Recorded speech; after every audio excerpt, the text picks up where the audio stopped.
어떤 도시에 하나님을 두려워하지 않고 사람을 무시하는 한 착한 자가 있는데 그 도시에 한 과부가 있어 자주 그에게 가서 내 원수에 대한 나의 원한을 풀어주소서 하되 그가 말하고 듣지 아니하다가 후회 속으로 생각하되 내가 하나님을 두려워하지 않고 사람을 무시하나 이 과부가 나를 번거롭게 하니 내가 그 원한을 풀어주리라. 그렇지 않으면 늘 와서 나를 괴롭게 하리라 하였느니라. 주께서 이르시되 불의한 착한 자이 말한 것을 들으라. 하물며 하나님께서 그 밤낮 부르짖는 택하신 자들의 원한을 풀어주지 아니하시겠느냐. 그들에게 오래 참으시겠느냐. 내가 너희에게 이르노니 속히 그 원한을 풀어주시리라. 그러나 인자가 올 때에 세상에서 믿음을 보겠느냐 하시니라. 아멘. 우리 지난주에 함께 나눴던 말씀을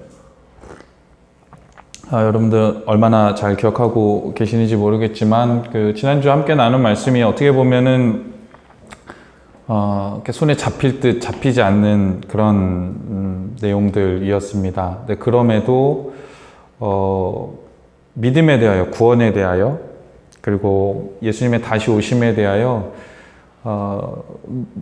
명확한 이해가 생겼기를 좀 기대하고 소원합니다. 그렇게 여러분들이 지금까지 아셨던 것들에 대하여 좀 더 명확해지고 뚜렷해진 그런 시간이 되었기를 기대를 하는데 오늘 말씀을 나누기 앞서 이 이야기를 하는 이유는 오늘 본문이 그 17장과 바로 직결되는 연장선상에 있는 그런 이야기이기 때문에 그렇습니다. 단순히 기도를 이렇게 하면 응답받는다 라는 얘기를 하고자 하는 비유가 아닙니다.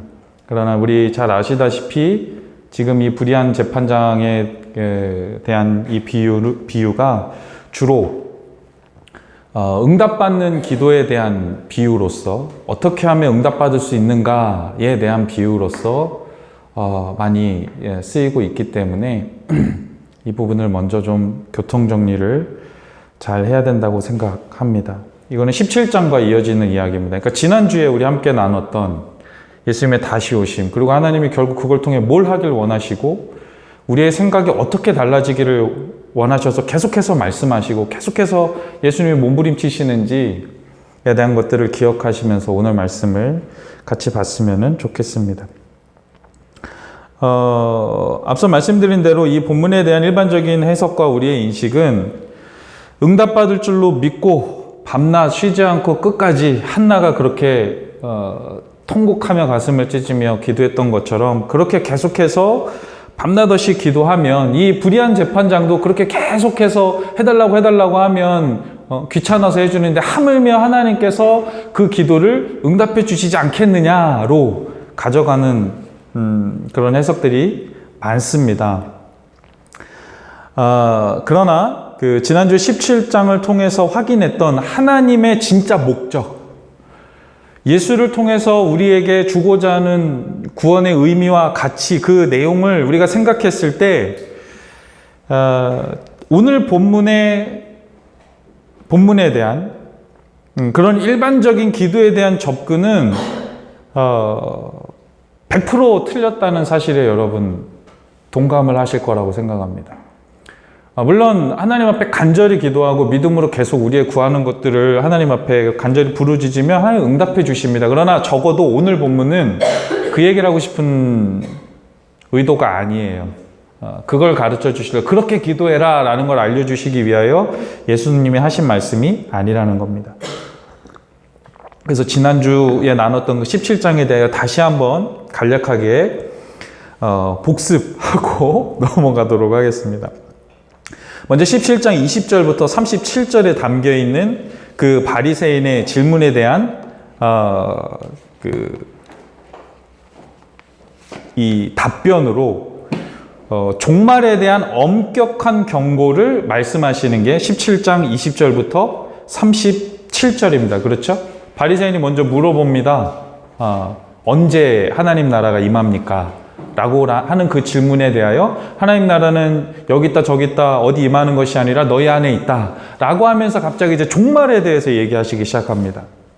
소돔과 고모라가 멸망했듯이 노아의 방주 때 그랬듯이 너희가 먹고 살고 뭐하고 하는데 어느 날 갑자기 인자가 번개가 치는 것 같이 그렇게 임하여 이 세상의 끝이 날 것이다 라고 말씀을 하시죠.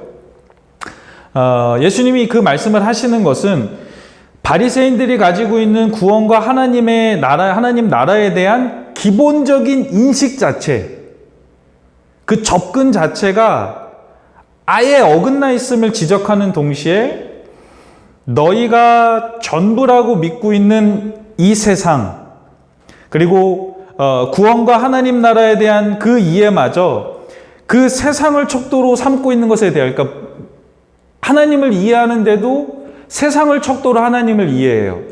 하나님을 해석할 때도 우리가 발담고 있는 우리가 살아가고 있는 이 인식을 근거로 하나님을 해석하고 바라보고, 그리고 이 세상이 전부인 것처럼 하나님을 통해서 이 세상의 것으로 보상받고자 하는 그 욕구가 우리 안에 있는데, 그렇게 전부라고 믿고 있는 이 세상은 반드시 제거된다. 반드시 사라진다. 나에 의해서 너희가 지금 전부라고 믿고 있는, 너희 모든 것을 척도로 삼고 있는 이 인식과 이 모든 것들이 반드시 사라지고 나의 나라가 올 것이다. 영원한 나의 나라가 올 것이다 라고 강조하고 있다고 말씀드렸습니다. 그래서 성경이 계속해서 종말에 대해 경고할 때 심판이라는 표현을 사용하면서 거기에 담고 있는 그 톤이 있어요. 심판이 가지고 있는, 심판이라는 그 단어가 담고 있는 그 톤이 있는데, 그것은 지난주에 말씀드렸듯이 피니시먼트, 처벌이 핵심이 아니라는 거죠. 심판은 퍼니시먼트가 핵심이 아닙니다. 심판의 그 핵심은 뭐라고 그랬어요? 반드시 다 없어질 것이다. 지금 전부라고 믿는 이것이 없어질 것이다가 중요한 키워드라고 제가 말씀을 드렸습니다. 그러면서 하나님이 성경과 예수를 통해서 우리에게 지속적으로 권면하는 것은 너희가 나를 믿는다 하면서도 여전히 이 세상을 근거로, 이 세상의 인식과 그 체계를 근거로 하여 구원받는 방법을 이해하고 구원의 결과와 보상을 추측하고 하나님의 뜻을 예단하는 어리석음을 너희가 반복하고 있다. 그러니까 이것을 멈추고 다른 방법으로, 다른 관점으로, 다른 인식으로, 이해로 너희에게 이미 허락된 이 구원을 살아라. 그러면서 그 새롭게 제시한 척도, 이렇게 새롭게 제시한 방법, 새롭게 제시한 원리가 누구라 그랬죠? 지난주에? 예수예요. 그렇죠? 예수가 방법이라고요. 예수처럼. 그래서 예수로 살아라 라는 이 말은 예수를 숭배하라는 의미가 아니고, 부처 믿듯이, 알라 믿듯이, 공자 믿듯이, 유교 믿듯이, 그렇게, 예수를 믿어 단순히 천국이라는 보상을 받아내기 위하여 예수라는 한 신을 숭배해라, 우상 숭배하듯 예수를 숭배하라, 그 말이 아니라 예수로, 예수라는 그 하나님의 방법으로 이 세상을 살아라. 그 자체가 구원이다 라고 말씀을 드렸습니다. 그렇죠? 그러니까 예수 안에 하나님이라는 당신을, 하나님의 어떠하심을 그냥 고농축으로 그 꽉꽉. 제가 엊그저께 그 올리브유를 이제 샀어요. 이렇게 장을 보면서 막 샀는데, 장을 막 봤는데 조금만 담으면 5만 원 그냥 원래 훌쩍 넘어가잖아요. 그죠? 되게 조심스럽게 담았거든요. 근데 48,000원이 나온 거예요. 그래갖고 왜 이렇게 비싸지 하면서 영수증을 봤는데 올리브유가 14,000원인 거예요. 보통 한 5,000원 정도면 사거든요. 비싼 거 한 7,000원이고. 근데 14,000원인 거예요. 너무 깜짝 놀라서 딱 봤더니 압착이라고 되어 있더라고요. 그래서 압착 해가지고 짠, 올리브유에서 비싼 거 봐요. 그래서 당장 가서 환불하고 왔어요. 네. 예수 안에는 그렇게 압착으로 하나님이 다 담겨 있다라고 성경이 계속 얘기하는 겁니다. 너희가 나를 이해하고 싶으면, 우리가 이 세상에 살고 있기 때문에, 지금 여기 오늘을 살고 있기 때문에, 이 3차원 세계에 살고 있기 때문에 이 3차원 세계가 접근하는 방식, 이해하는 방식, 해석하는 방식, 추구하는 방식대로 하나님을 보는데, 아니 그 방식대로 보게 되면 너희는 구원을 오해하고 하나님 나라를 오해하게 되고 하나님이 원하시는 걸 오해하게 되니 예수를 봐라 라는 거예요. 그런 차원에서 오직 예수인 겁니다. 예수 말고는 다른 이름으로 구원받을 만한 이름이 없는 겁니다. 이제 정리가 되시죠? 명확해지는 겁니다. 어떤 방법과 원리와 결과와 내용을 가지고 있는지 예수만 봐라. 너희가 익히 가지고 있는 가치에 대한 그 판단 척도, 인과율, 합리성, 효율성, 이성과 감정, 상식 등을 동원해서 나의 어떠함을, 하나님의 어떠함을 예단하지 말아라 라는 권면을 계속해서 하고 있는 겁니다. 고침을 17장에 고침을 받은 10명의 나방 환자 중 유일하게 예수에게 돌아와서 제사장을 익히 그들이 하던 방식대로 제사장에게 그 나은 것을 보이러 갔던 9명과 달리 예수에게 돌아와 아 예수가 하나님이구나, 예수에게 돌아와 하나님께 영광을 돌렸던 그 한 명처럼, 그게 구원이라고 성경은 얘기하는 겁니다. 예수를 숭배하고 숭상하고 돌아와서 그 앞에 엎드려서 절을 했더니 구원받는다, 그런 인과로 이해하면 안 된다고 제가 계속 말씀드립니다. 그래서 예수처럼 생각하려는 노력, 예수처럼 바라보려는 노력, 예수처럼 결정하고 살아보려고 하는 노력, 그것이 믿음이고 그것이 기독교 신앙이라고 제가 계속 말씀드립니다. 그래서 여기서 또 중요하게 오해하지 말아야 될 것은, 그렇게 살면, 그렇게 예수를 기준으로 예수라는 방법과 원리대로 이 세상을 힘들지만 살면 그에 대한 보상으로 구원받아 천국 간다라는 것이 아니라, 그렇게 사는 것 자체가 구원이고, 그렇게 사는 것 자체가 이미 보상이고, 그렇게 사는 것 자체가 이미 하나님 나라다. 이걸 놓치지 말아라 라고 계속 말씀드립니다. 제가 이 설명을 계속 드리는 이유는, 우리는 언제나 인과를 따지거든요. 우리가 무엇을 하여 얻는, 그것은 마치 우리가 이 지구라는 중력에 이끌려 우주를 날아다닐 수 없는 것처럼. 무슨 말인지 이해가 되세요? 우리가 살고 있는 이 세상은 아주 작은 세상이에요. 그렇죠? 우주는 무한하게 넓잖아요. 근데 중력에 끌어당겨져서 우리는 여기서밖에, 이렇게밖에 폴짝밖에 못 뛰어요. 근데 예수를 믿는다라는 것은 그걸 뛰라는 의미인 거예요, 사실은. 중력에 여전히 이끌리고 있지만 예수를 통해 우주를 바라봐라. 내가 지은 모든 것을 바라봐라. 이 우주를 통해 내가 하려고 하는 것이 무엇인지를 바라봐라. 이게 쉽지 않다는 거 안다라고 말씀하시는 거예요. 또 무슨 말인지 조금 더 감이 오시죠? 누가복음 4장으로 한번 가보겠습니다.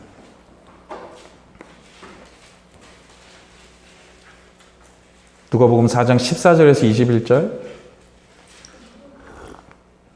누가복음 4장 14절에서 21절. 우리 정 선생님이 한번 좀 읽어주시겠습니까? 네. 예수께서 성령의 능력으로 갈릴리에 돌아가시니 그 소문이 사방에 퍼졌고 친히 그 여러 회당에서 가르치시니 무 사람에게 칭송을 받으시더라.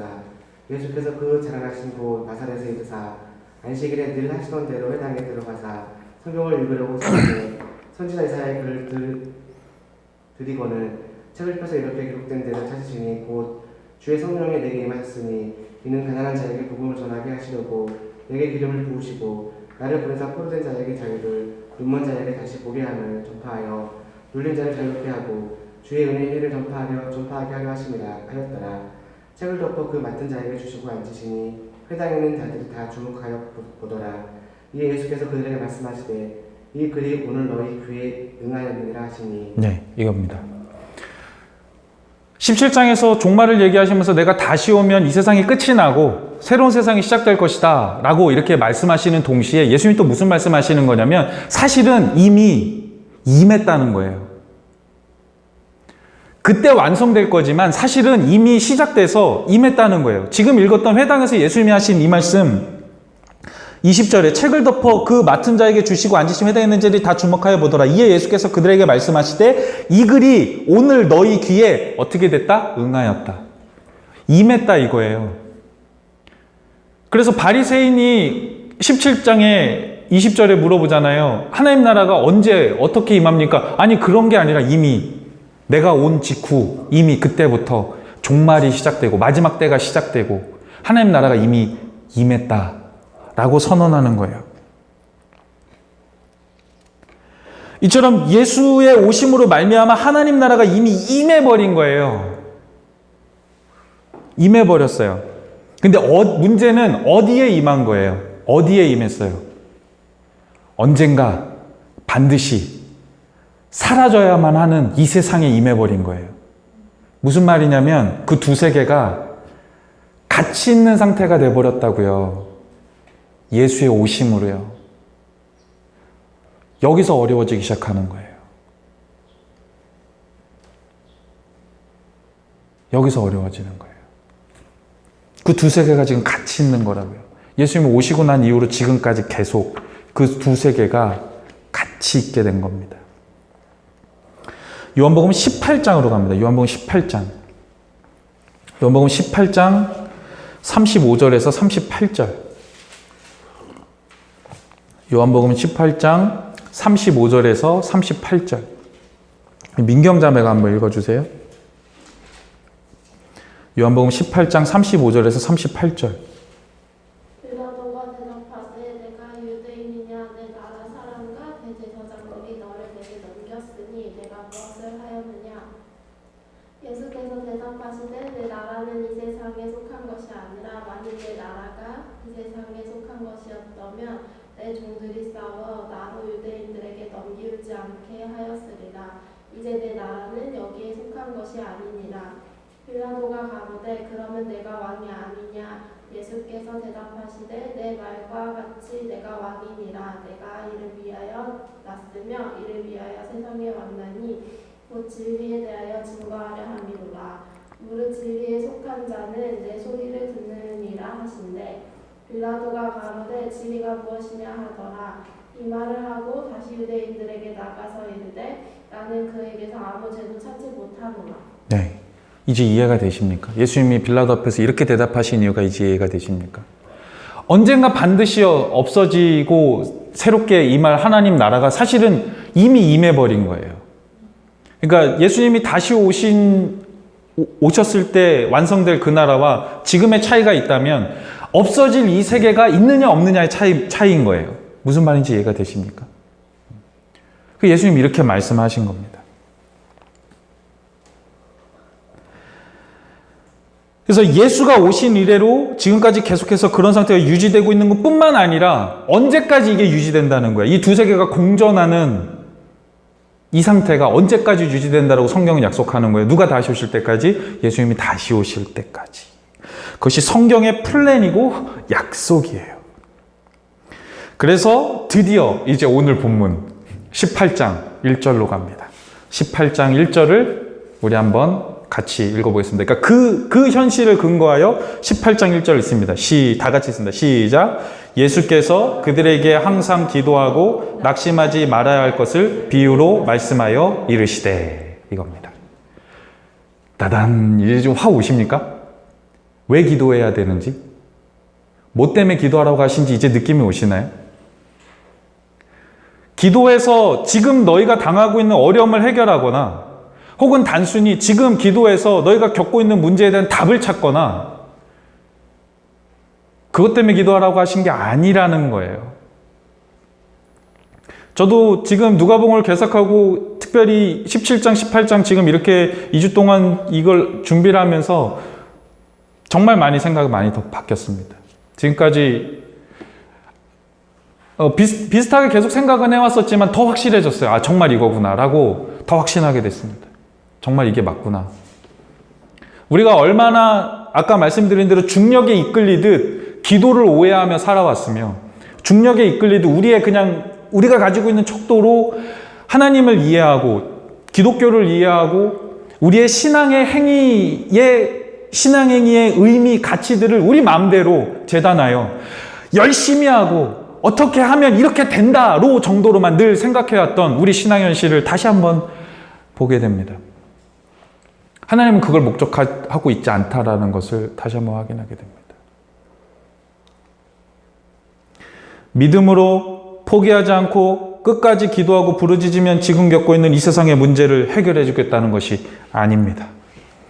기도는 그렇게 쓰이지 않는다라고 얘기합니다. 너희가 여전히 이 세상에 살고 있는데 언젠가 없어질 것이지만 여전히 어쨌든 이 세상에 살고 있는데 예수 때문에 하나님 나라가 임해버렸고 예수 때문에 너희가 구원을 받아버렸고 예수 때문에 너희를 선택해버리셔서 너희가 하나님의 백성이 되어버린 이 상태에서 예수의 방식대로 살아야만 되는 운명이 되어버렸다. 그래서 너희가 예수의 방법대로 예수처럼 예수로 살게 되면 우리가 어떤 일을 당해요? 예수가 당한 꼴을 그대로 당한다라는 겁니다. 그러니 뭐하라? 기도하라는 겁니다. 기도하면 예수가 당했던 그런 꼴들을 안 당하게 해주겠다는 게 아니라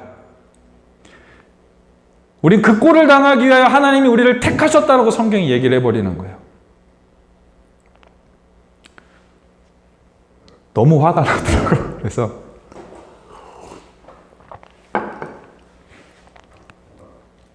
버텨야 되니까 기도하랍니다. 18장 1절에 그러죠. 항상 기도하고 모하지 않기 위하여 낙심하지 않기 위하여. 요한복음 15장 18절로 갑니다. 요한복음 15장 18절.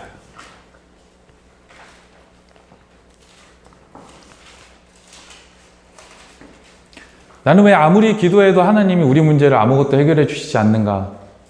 믿음이 부족해서 그런가 보다. 내가 여전히 죄를 져서 이 문제를 해결을 안 해주시나 보다. 혹은 내가 다니는 교회 목사님이 능력이 없어서 내가 해결을 못 받으니 교회를 옮겨야겠다. 아니었던 겁니다. 하나님 애초에 그런 걸 해결하시는 곳으로 우리를 인도하신다고 약속하신 적이 없어요. 요한복음 15장 18절부터 19절까지 한 목소리로 있습니다. 시작. 세상이 너희를 미워하면 너희보다 먼저 나를 미워한 줄을 알라. 너희가 세상에 속하였으면 세상이 자기 것을 사랑할 것이나 너희는 세상에 속한 자가 아니요 도리어 내가 너희를 세상에서 택하였기 때문에 세상이 너희를 미워하느니라. 이 말씀이 딱 떠오르더라고요. 바로 이 말씀의 의미를 이해하게 됐어요. 우리가 누군지,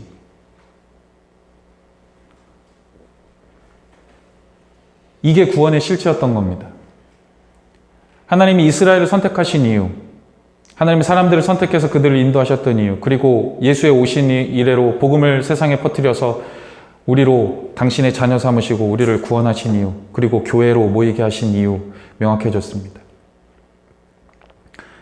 우리를 여기서 훌륭한 사람 만들어 세상에서 반짝반짝 빛나게 하시려고 우리를 불러 모으신 것이 아닙니다. 예수가 당한 꼴을 그대로 당하게 하시려는 겁니다. 그리고 거기서 구원과 부활과 생명과 사랑의 의미를 찾게 하시려고, 그걸 보상으로 주시려고 우리를 택하신 겁니다. 그렇게 우리가 이 세상을 사는 동안에 그렇게 택함을 받아서, 그래서 이 세상을 사는 동안에 우리가 겪게 될 일, 예수로 살려고 발버둥치면서, 힘들지만 어쨌든 예수로 살아보려고 발버둥치면서 이 세상에서 겪게 될 일, 그 겪게 될 일을 통하여 우리 내면에 어느 정도의 충격을 우리가 받게 되는가? 그 충격은 마치 평생 원한을 품고 사는 것과 다를 바가 없다는 걸 알게 됐습니다. 과부가 원통합니다. 분하고 억울합니다. 원수 때문에. 왜냐하면 예수의 방법대로 살면 우리 이 세상에서, 우리가 살고 있는 이 현실에서 계속 바보 멍청이, 못 가진 자, 계속 손해보는 자, 멍청하게 당하는 인생을 살아야 되거든요. 실제로 그런 능력도 없고요. 그럴 만한 능력도 없고. 고린도전서에 그렇게 얘기합니다. 하나님께서 우리의 부르심을 보라. 학벌이 나은 자가 없고 뛰어난 자가 없으며 건강한 자가 없고 세상에 가장 약하고 부족하고 보잘것없고 그런 것들을 택하여 세상에 있는 자들과 가진 자들을 부끄럽게 하려 하심이라. 우리는 예수로 대표되는 하나님의 방법으로 그의 나라를 살고 우리의 현실을 그렇게 살다 보면 뒤처지게 될 것이고 바보가 될 거고 멍청이가 될 것이고 손해를 보게 될 거고 배신을 당하게 될 겁니다. 원통하죠. 원한이 쌓이겠죠. 그냥 사는 것도 힘들어 죽겠는데 예수 믿는다고 왜 우리는 이렇게 살아야 되는가? 그 원한. 그래서 오늘 설교 제목이 원한입니다. 그 원한을 하나님께서 풀어주시겠답니다. 언제요? 다시 오실 때. 다시 오실 때 풀어주시겠답니다. 근데 뿐만 아니라 사실은 그때 그냥 계속 그냥 원한 쌓고 그냥 평생 참아라 이 얘기가 아니라 그래서 교회가 있어야 되는구나 라는 걸 다시 한번 생각하게 됩니다. 교회는 하나님 나라거든요. 그럼 하나님 나라는 뭘 해야 되느냐? 이 원한을 같이 버텨주는 거예요. 그 고통을 같이 감내하는 거. 사실 거기밖에 못해요. 그 원한이 안 생기게 해줄 능력이 교회에는 없어요. 그걸 당할 거예요. 우리는 계속 그 원통함에 계속 살아갈 거예요. 우리 뜻대로 되는 일들이 없을 거예요. 인생은 우리 마음대로 되지 않아요. 우리가 생각한 만큼 부유해지지 못할 수도 있고 계속 가난할 수도 있고 일들이 계속 엉망진창으로 꼬여갈 수 있을 거예요.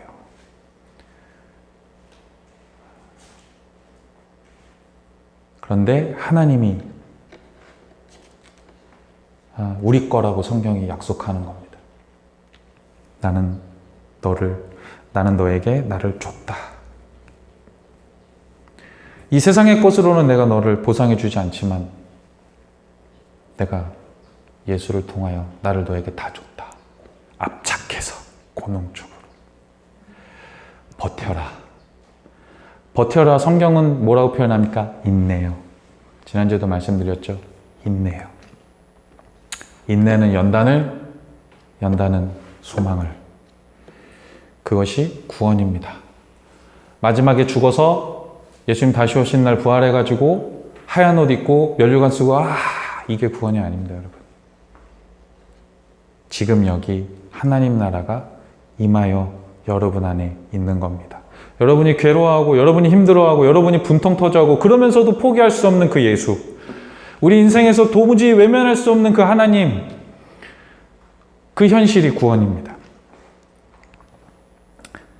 이것이 우리 믿는 자의 삶의 내용이라고 성경은 얘기하고 있는 겁니다.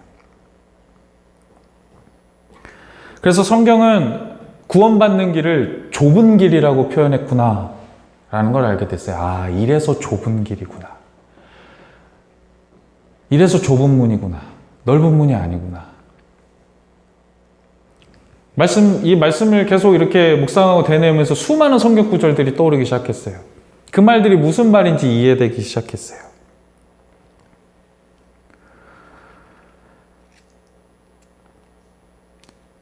그래서 우리가 이 세상을 살아가는 건 기도하면서 버텨야 되는 우리 믿는 자의 삶은 마치 비유로 조금 말씀을 드리자면 선생님이 아이들을 모아놓고 과제를 하나 주고 갑니다. 뭐 예를 들어서 아이들한테 자, 사랑에 대하여 너희의 생각들을 서로 나누고 토론하고 그 너희의 사랑에 대한 너희의 생각들을 정리해서 각자 에세이를 만들어라 혹은 뭐 무슨 글을 만들어라 라고 과제를 주고 선생님이 떠났어요. 내가 2시간 후에 돌아올 거야 하고 맡기고 갔어요.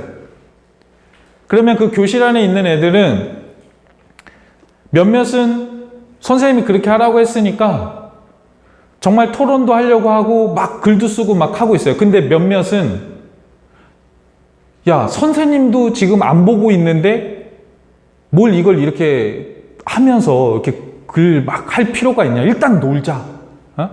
선생님 오기 직전에 하면 되지 않냐 하면서 막 놀아요. 그럼 분위기가 어떻게 될까요? 그거를 열심히 선생님 말씀 듣고 하는 애들이 분위기를 주도할까요? 아니면 야, 없으니까 그냥 우리끼리 놀자 하는 사람들이 분위기를 주도할까요? 노는 애들이 분위기를 주도합니다. 그러면서 분위기를 주도하는 것을 넘어 어디까지 갈까요? 그걸 열심히 그 과제를 풀고 있는 애들을 어떻게 하겠어요? 놀리고 괴롭히고 방해하죠. 그게 우리가 살고 있는 신앙의 현실입니다. 근데 결론은 어떻게 납니까? 2시간이 딱 지나고 나면 누가 옵니까? 선생님이 오신다. 이게 성경의 약속이에요. 그래서 선생님이 오시면 그 답안지를 쓴 애들은 진급을 하고 그걸 안 쓴 애들은 그 학교와 함께 폐교된다, 이렇게 사라진다, 이렇게 정리된다. 그게 성경이 계속 하는 얘기예요.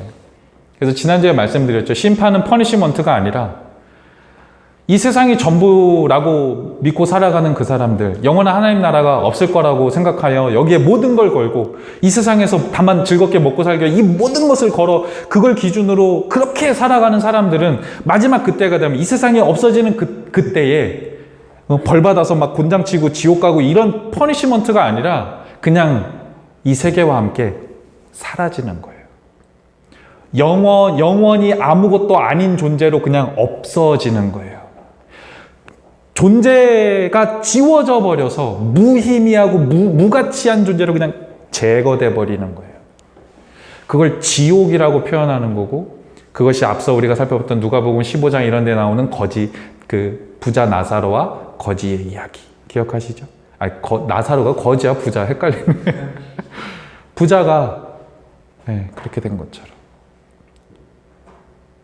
그 무가치하고 무의미한 그 세상과 함께 운명을 그냥 끝까지 가는 거고, 우리는 이 세계가 전부가 아니니 영원한 하나님 나라에 소망을 두고 예수라는 방법대로 예수로 살아가다 보면 그게 영원히 존속된다. 영원한.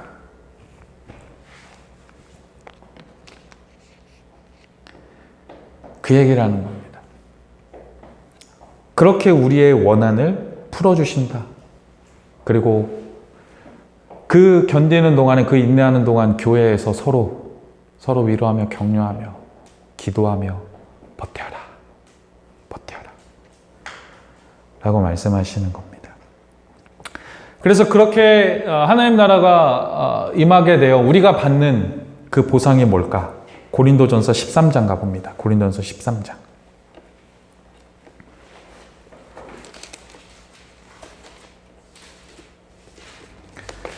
고린도전서 13장 8절에서 13절까지 준이 자매가 한번 좀 읽어주실래요? 고린도전서 13장 8절에서 13절까지. 사랑은 결코 없어지지 않습니다. 그러나 예언도 사라지고 방언도 그치고 지식도 사라질 것입니다. 우리는 부분적으로 알고 부분적으로 일어납니다. 그러나 완전한 것이 올 때는 부분적인 것은 사라지게 될 것입니다. 내가 어린아이였을 때는 어린아이같이 말하고 어린아이같이 이해하고 어린아이같이 생각했습니다. 그러나 어린이 돼서는 어린아이의 일들을 버렸습니다. 지금은 우리가 거울에 비추어 모두 희미하게 보지만 그때에는 얼굴과 얼굴을 맞대어 볼 것입니다. 지금은 내가 부분적으로 알지만 그때는 주께서 나를 아신 것 같이 내가 온전히 알게 될 것입니다. 13절까지. 그러므로 믿음, 소망, 사랑 이 세 가지는 언제까지나 남아있을 것인데 이 가운데 가장 위대한 것은 사랑입니다. 자, 이 말의 의미를 이제 아시겠죠? 다 없어질 겁니다.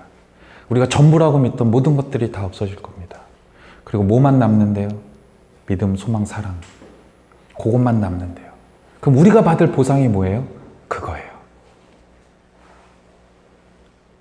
여러분, 그거면 되겠습니까? 정말 그거면 되겠습니까? 솔직히 까놓고 나는 잘 모르겠는데 너무 힘들더라고.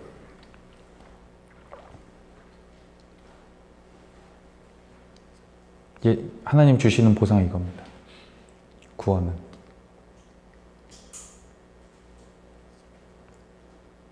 예수가 오신 이래로 그 시작된 하나님 나라에서 우리한테 지금 요것만 주고 있는 겁니다. 다른 거 안 줍니다. 줄 때도 있습니다. 간혹. 살다 보면 그렇게 될 때도 있습니다. 그러나 우리의 신앙이 그걸 추구하는 쪽으로 가면 다 거꾸로 매달아 놓고 두들겨 패야 됩니다. 그렇게 가르치면. 그런 거 아닙니다. 저 이제 완전히 확신합니다. 예전에 이거 비슷한 얘기를 제가 계속 해오긴 했지만 저 이제 완전히 확신합니다. 아닙니다. 네.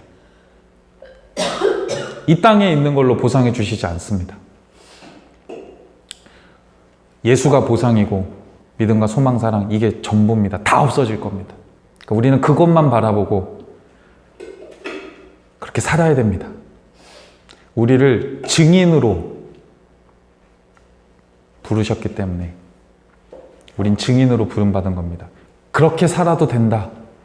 이 세상의 전부인 것 같은 이 세상에서 아니 이게 전부가 아닌 것처럼 살아도 된다. 그렇다고 여러분 뭐 돈도 벌지 말고 뭐 사기당하고 그렇게 살라는 얘기 아닙니다. 무슨 얘기인지 이해하시죠?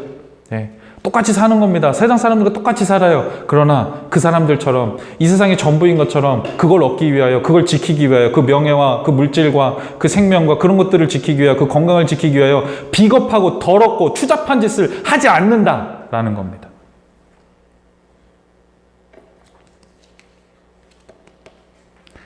야고보서 4장으로 가겠습니다.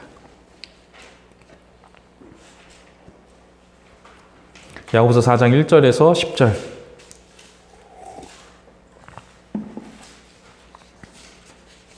야고보서 4장 1절에서 10절. 우리 사모님이 한번 읽어주시죠. 야고보서 4장 1절에서 10절.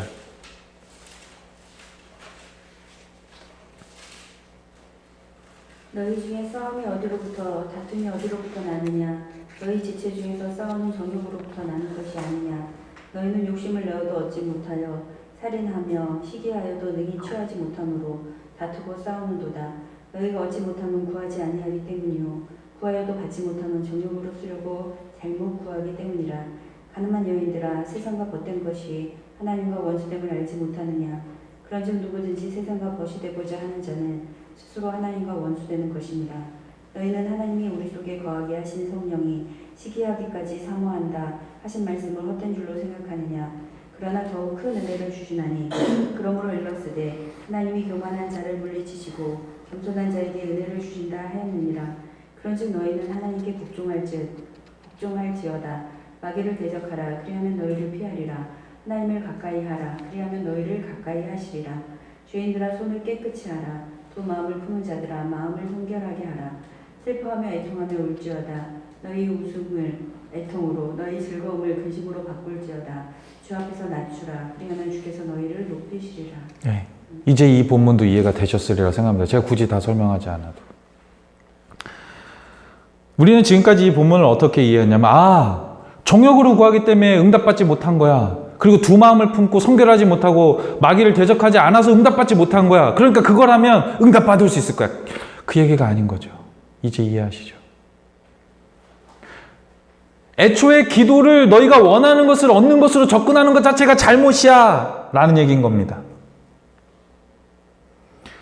8절, 9절, 10절이 그 얘기인 겁니다. 기도를 너희가 원하는 것을 얻으려고, 이 세상의 문제를 해결하려고 기도하는 것 자체가 문제인 거야. 하나님이 너희를 부르셔서 기도하라고 하신 것은 하나님을 가까이 하고 깨끗하고 두 마음을 품지 않고 하나님만 예수로 살아가라고, 두세 개의 가치관을 가지고 살아가지 말고 예수로 살아가는 그 한 마음을 가져가라고 기도하라고 얘기한 거지, 응답받는 방법을 알려주는 게 아닌 거예요. 확신하게 됩니다.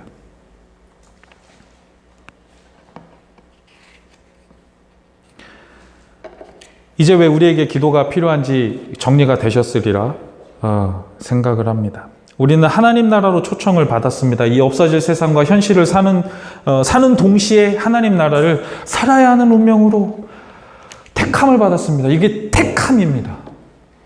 이게 부르심입니다. 저 이제 확신하게 됐습니다. 이게 부르심입니다. 이렇게 부르신 겁니다.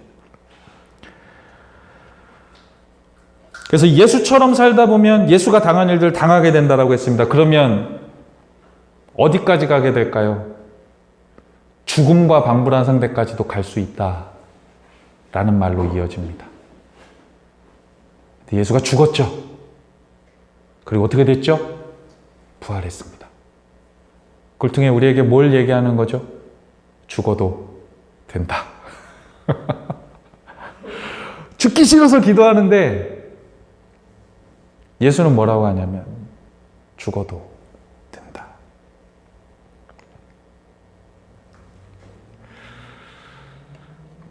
그래서 누가복음 14장 26절과 27절에 보면 이런 말씀이 나옵니다. 제가 읽어드리겠습니다. 누가복음 14장 26절 27절. 무릇 내게 오는 자가 자기 부모와 처자와 형제와 자매와 더욱이 자기 목숨까지 미워하지 아니하면 능히 내 제자가 되지 못하고, 누구든지 자기 십자가를 지고 나를 따르지 않는 자도 능히 내 제자가 되지 못하리라. 이 말씀의 의미를 다시 한번, 제가 이 말씀을 가지고 몇 달 전에 설교를 하기도 했습니다만 다시 한번 이 말씀의 의미를 확실히 저는 확신하게 됐습니다. 죽어도 된다.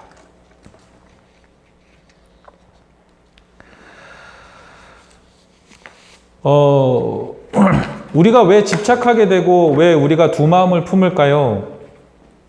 이 세상에 아직 가능성이 있다고 믿기 때문이겠죠. 정말 이 세상이 17장의 20절부터 37절에 얘기하는 것처럼 정말 이 세상이 끝나고 이 세상은 아무것도 아니라는 걸 우리가 정말 믿는다면, 우리가 정말 확신한다면, 믿음, 소망, 사랑만으로 정말 괜찮다면 승리할 수 있을 거예요. 예수처럼 죽을 수 있을 거예요. 그래서 기독교 신앙의 가장 큰 싸움은 이게 전부라고 저는 확신합니다. 기도를 얼마나 많이 하고 성경을 얼마나 많이 읽고 얼마나 예배를 열심히 참석하고 얼마나 도덕적으로 윤리적으로 깨끗하고 말씀대로 사느냐, 아니 이 문제가 아니라고 저는 생각합니다. 이 세상이 전부가 아니라는 그 생각이 정말 내 생각이 될 때까지, 하나님이 전부라는 생각, 믿음과 소망, 사랑 이 세 가지면 충분하다라는 그 마음이 드는 그 싸움, 그걸 내 전부로 삼는 그 싸움, 저는 그게 전부라고 생각합니다. 그걸 할 수 있다면 이겨낼 수 있을 거라고 저는 생각합니다. 고린도전서 15장으로 가겠습니다. 근데 저도 자신은 없어요. 고린도전서 15장 31절부터 34절입니다. 고린도전서 15장 31절에서 34절, 우리 한 목소리로 같이 한번 읽습니다. 시작. 형제들아, 내가 그리스도 예수 우리 주 안에서 가진 바 너희에 대한 나의 자랑을 두고 단언하노니 나는 날마다 죽노라. 내가 사람의 방법으로 에베소에서 맹수와 더불어 싸웠다면 내게 무슨 유익이 있으리요? 죽은 자가 다시 살아나지 못한다면 내일 죽을 터이니 먹고 마시자 하리라. 속지 말라. 악한 동무들은 선한 행실을 더럽히나니 깨어 의를 행하고 죄를 짓지 말라. 하나님을 알지 못하는 자가 있기로 내가 너희를 부끄럽게 하기 위하여 말하노라. 이렇게 되어 있습니다. 지금 읽었던 고린도전서 15장은 그 주제가 뭐냐면 여러분, 재림입니다. 재림과 부활입니다. 예? 나는 날마다 죽노라 라는 이 말은 내가 영적으로 대단한 사람이어서 나는 주를 위해 무슨 일이라도 할 수 있어, 이런 무슨 대단한 결심이 아니에요. 이거를 거기다 좀 전에 읽었던 이 15장 31절을 그래서 무슨 선교대회나 뭐 그런 데다 꼭 갖다 걸어. 그 얘기가 아니에요. 지금 이게 내가 주를 위해 뭐든지 할 수 있다, 그런 결단이 아니라고요. 이거는 이 세상이 영원하지 않아. 예수를 통해 확인했어. 예수로 살아도 된대. 예수처럼 살아도 된대. 그래서 나는 이 세상이 그 교실에서 넌 왜 그 숙제를 하고 있어? 왜 넌 그 과제를 하고 있어? 그냥 놀아 라고 하면서 나를 미워하고 내가 쓰고 있는 그 연필을 부러뜨리고 내 종이를 찢어도 나는 계속해서 사랑에 대해서 토론할 거고 나는 그 과제를 할 거야. 걔네가 나를 죽여? 죽여. 그냥 죽여. 괜찮아. 죽여도 괜찮다는 걸 나는 봤어. 그게 누구예요? 예수 그리스도죠. 죽어도 괜찮다는 걸 난 봤어. 그래서 나의 유일한 자랑이 뭐다? 단언코도 너희들 앞에서 나의 가장 큰 자랑이 뭐다? 나는 날마다 죽노라. 만일 죽은 자의 부활이 없다라면 그냥 오늘 욜로, 오늘이 전부니 먹고 마시며 그렇게 살지 않겠느냐. 그러나 우리는 영원한 하나님 나라가 있으니 우린 그렇게 살지 않을 거야. 죽자. 조롱당하자. 바보로 살자. 믿음과 소망과 사랑이 정말 너희에게 더 중요하다면 그렇게 살아라.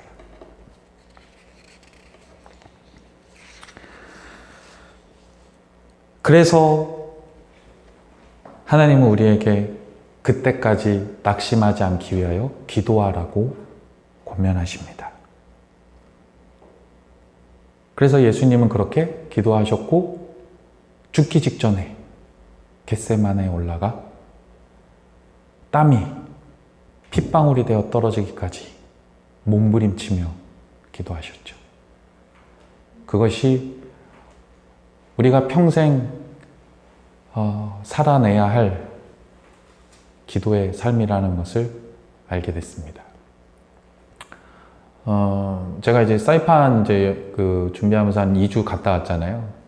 그래서 이제 그 해변, 그러니까 그 프라이빗한 해변이에요. 현지인들이 좀 가는데 그런데, 그러니까 샤워 시설도 없고 그런 데예요. 그래서 거기서 스노클링하고 영상 찍고 그러고서 샤워를 해야 되는데 샤워 시설 그런 게 없으니까 물을 가져가야 돼요. 물을 이제 몇 통 가져가서 그걸 이렇게 막 부어서 이렇게 해야 되거든요. 그래갖고 이제 그 제 파트너가 그 제 샤워하는 걸 찍으려고 이렇게 찍고 저는 이제 물을 제 머리에 막 이렇게 뿌렸어요. 그래서 막 이렇게 하니까 너무 시원하고 좋잖아요. 근데 너무 시원하고 좋은데 제가 어떻게 했냐면 막 이래서 막 하다가 아유 막 이랬어요. 이게 뉘앙스 뭔지 아시겠어요? 이게 전달했네 모르겠어. 하다가 막 이랬어요. 제가 그 영상이 있거든요. 그 순간 너무 그러니까 시원하고 좋죠. 개운하고. 근데 순간 제가 왜 그랬냐면 제 처지가 이걸 이렇게 찍어가서 여행사를 한들 무슨 답이 나오겠어. 이거 둘이 와갖고 이거 좀 뭐 하는 거지? 라는 생각에 아유 진짜 막 이랬어요. 아유 그게 기도입니다. 여러분. 그 생각이 나더라. 그때 그 생각이 나더라.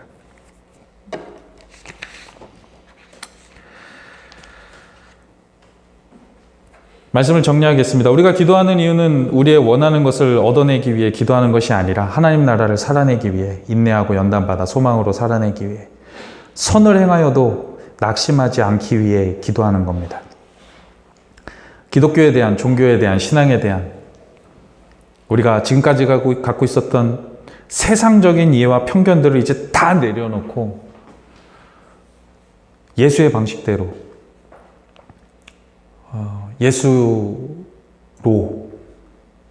예수가 가신 그 길을 기도하며 하나님이 여러분 인생의 정말 전부가 될 때까지 승리하며 가시는 저 여러분 다 되시기를 주님의 이름으로 축원합니다. 우리 함께 기도하도록 하겠습니다. 우리 손전사님 기타 연주해 주시고 같이 한번 기도하도록 하겠습니다.